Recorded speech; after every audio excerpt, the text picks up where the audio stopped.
السلام علیک یا خاتم النبیین وعلى آلك وصحابك يا رحمة للعالمين.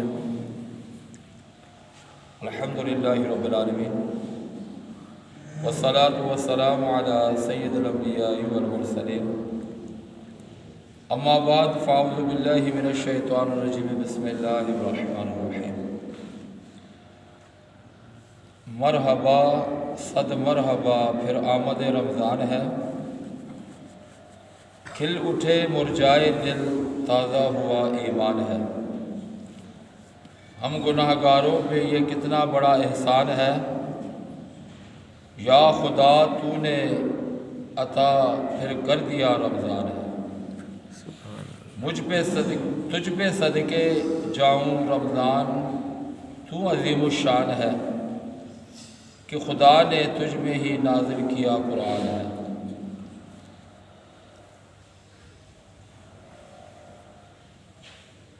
رحمت ہر طرف ابر رحمت چھا گیا، اور سما ہے نور نور. فضل رب سے مغفرت کا ہو گیا سامان ہے. محترم اسلامی بھائیو، رمضان المبارک کی آمد ہے، جس کے لیے حضور علیہ الصلوۃ والسلام دعا مانگا کرتے تھے. اللہم بارک لنا رجب و شعبان وبلغنا رمضان. یا اللہ ہمیں رجب اور شعبان میں برکت دے اور ہمیں خیر و عافیت کے ساتھ رمضان تک پہنچا. وبلغنا رمضان. اللہ کے محبوب صلی اللہ تعالیٰ علیہ وآلہ وسلم کا فرمان عالی شان ہے، بے شک بروز قیامت لوگوں میں میرے قریب تر وہ ہوگا جس نے دنیا میں رہ کر مجھ پر کثرت کے ساتھ درود و سلام پڑھا ہوگا. تو اللہ پاک ہمیں کثرت کے ساتھ درود و سلام پڑھنے کی توفیق عطا فرمائے.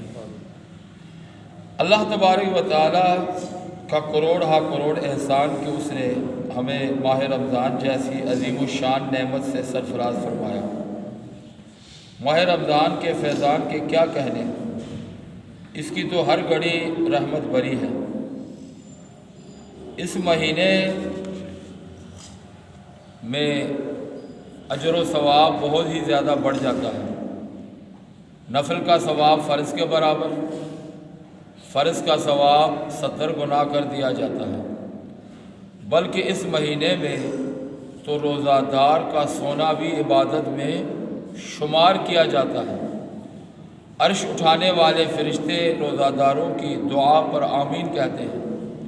اور ایک حدیث پاک کے مطابق رمضان کے روزہ دار کے لیے دریا کے مچھلیاں افطار تک دعائے مغفرت کرتی رہتی ہیں. روزہ باطنی عبادت ہے، کیونکہ ہمارے بتائے بغیر کسی کو یہ علم نہیں ہو سکتا کہ ہمارا روزہ ہے. اور اللہ پاک باطنی عبادت کو زیادہ پسند فرماتا ہے. ایک حدیث پاک کے مطابق روزہ عبادت کا دروازہ ہے. اس ماہ مبارک کی ایک خصوصیت یہ بھی ہے، اللہ پاک نے اس مہینے میں قرآن پاک کا نزول فرمایا. چنانچہ مقدس قرآن پاک میں اللہ تبارک و تعالیٰ کا نزول قرآن اور ماہ رمضان کے بارے میں فرمان عالی شان ہے. شہر رمضان الذی انزل فیہ القرآن ھدی للناس وبینات من الھدی والفرقان. ترجمہ کنز الایمان. رمضان کا مہینہ جس میں قرآن اترا، لوگوں کی ہدایت اور رہنمائی اور فیصلے کی روشن باتیں. تو تم میں جو کوئی یہ مہینہ پائے ضرور اس کے روزے رکھے، اور جو بیمار یا سفر میں ہو تو اتنے روزے اور دنوں میں وہ رکھے. اللہ پاک تم پر آسانی چاہتا ہے اور تم پر دشواری نہیں چاہتا، اور اسی لیے کہ تم گنتی پوری کرو اور اللہ پاک کی بڑائی بولو اور اس پر کہ اس نے تمہیں ہدایت دی اور کہیں تم حق گزار ہو جاؤ۔ اس آیت مقدسہ کے ابتدائی حصے شہر و رمضان الذی کے تحت مفسر شہیر حکیم الامت مفتی احمد یارحان نعیمی رحمۃ اللہ علیہ تفسیر نعیمی میں فرماتے ہیں رمضان یا تو رحمان عز و جل کی طرح اللہ عز و جل کا نام ہے، چونکہ اس مہینے میں دن رات اللہ عز و جل کی عبادت ہوتی ہے، لہٰذا اسے شہر رمضان یعنی اللہ پاک کا مہینہ کہا جاتا ہے۔ جیسے مسجد و کعبہ کو اللہ پاک کا گھر کہتے ہیں، وہاں اللہ عز و جل ہی کا کام ہوتے ہیں، ایسے ہی رمضان اللہ عز و جل کا مہینہ ہے، اس مہینے میں اللہ پاک ہی کے کام ہوتے ہیں، روزہ، تراویح وغیرہ وغیرہ، تو یہ تو اللہ ہی کے کام ہے، مگر بحالت روزہ جو جائز نوکری اور جائز تجارت وغیرہ کی جاتی ہے وہ بھی اللہ پاک کے کام قرار پائے جاتے ہیں۔ اسی لیے اس ماہ مبارک کا نام رمضان یعنی اللہ عز و جل کا مہینہ ہے، یا یہ رمضان سے مشتق ہے۔ رمضان موسم حریف کی بارش کو کہتے ہیں، جس سے زمین دھل جاتی ہے اور ربیع کی فصل خوب ہوتی ہے، چونکہ یہ مہینہ بھی دل کے گرد و غبار دھو دیتا ہے اور اس سے اعمال کی کھیتی ہری بھری ہو رہتی ہے، اسی لیے اسے رمضان کہتے ہیں۔ اور ساون میں روزانہ بارشیں چاہیے، اور بھادو میں 4، پھر اساڑھ میں 1، اس 1 سے کھیتیاں پک جاتی ہیں، تو اسی طرح 11 مہینے برابر نیکیاں کی جاتی ہیں، پھر رمضان کے روزوں نے ان نیکیوں کو کھیتی کو پکا دیا، یا یہ رمز سے بنا جس کے معنی ہے گرمی یا جلنا، چونکہ اس میں مسلمان بھوک پیاس کی تپش برداشت کرتے ہیں، یا یہ گناہوں کو جلا ڈالتا ہے، اسی لیے اسے رمضان کہا جاتا ہے۔ کنز العمال کی 8ویں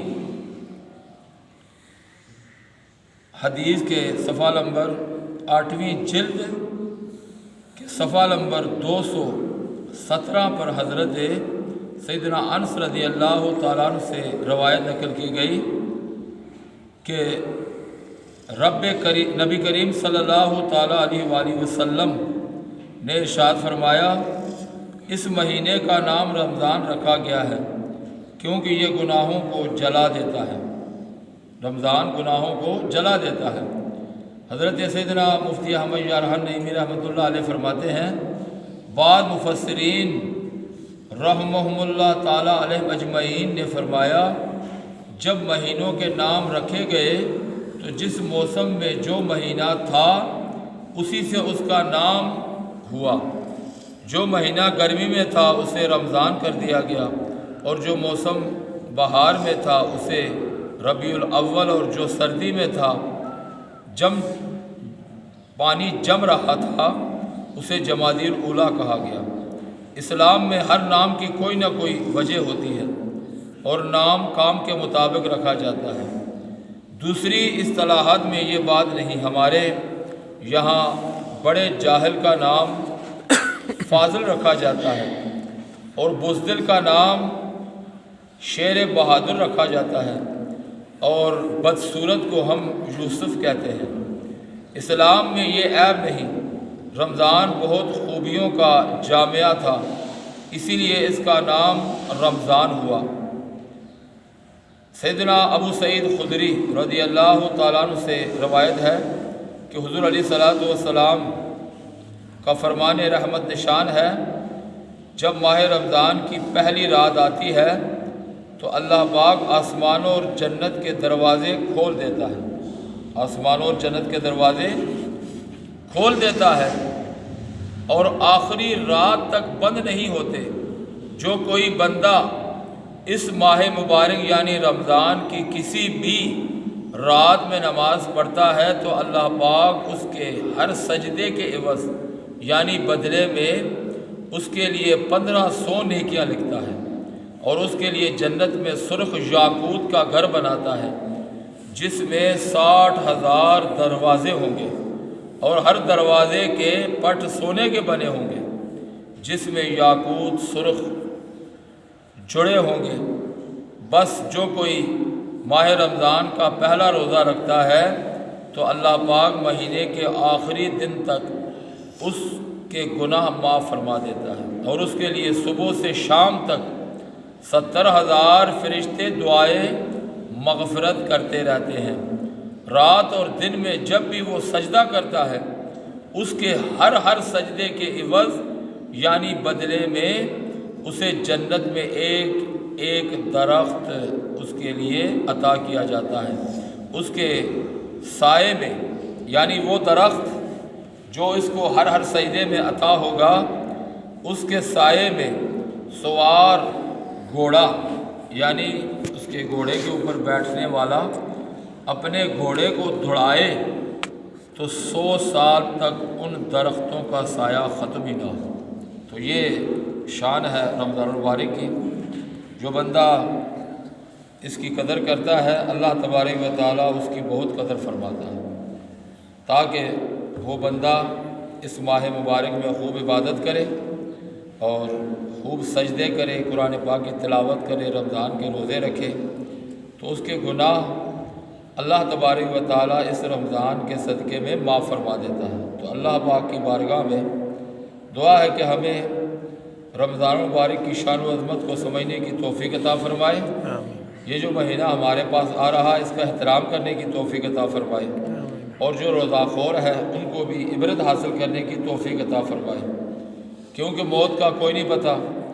اگر روزہ کھاتے کھاتے یہ مر گئے، دنیا سے چلے گئے، پتہ نہیں قبر کے اندر کیا ان کا حشر ہوگا، کیا وبال ان کے اوپر عذاب نازل ہوگا کہ 11 مہینے یہ بدنصیب اللہ کا رزق کھاتے رہے، چند گھنٹوں کے لیے انہوں نے اپنا منہ بند نہ رکھا اور اس میں بھی مطلب یہ کھاتے رہے۔ تو آپ خود سوچ لیجئے کہ رمضان کے روزوں کا جو مطلب کہ احترام نہیں کرنے والا اس کا کیا انجام ہوگا۔ اللہ پاک ہمیں رمضان کا احترام کرنے کی توفیق عطا فرمائے۔ وآخر دعوانا ان الحمد للہ۔